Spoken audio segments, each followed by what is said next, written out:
ஒருவன் நற்செயல் புரிவதன் மூலம் துக்கத்தை பிராப்தமாக பெற்று மற்றொருவன் துஷ்ட காரியத்தால் சுகத்தை அடைந்தால் மனதில் நற்காரியம் புரிவதாலும் தர்ம வழியில் நடப்பதாலும் பலனில்லையே என்னும் சந்தேகமானது வியாபித்துவிடும் அல்லவா?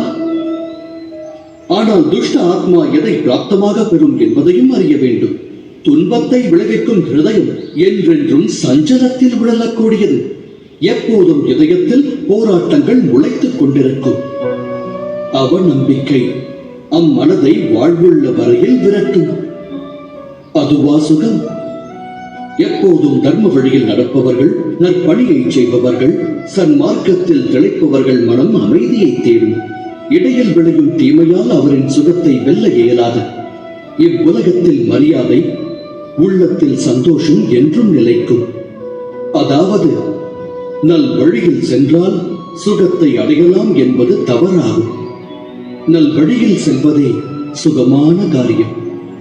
தவறான வழி ஒருவருக்கு வேதனையை அள்ளித் தருவதோடு மட்டுமல்ல, அதர்மம் அக்கணமே துக்கத்தை உற்பத்தி செய்யும்.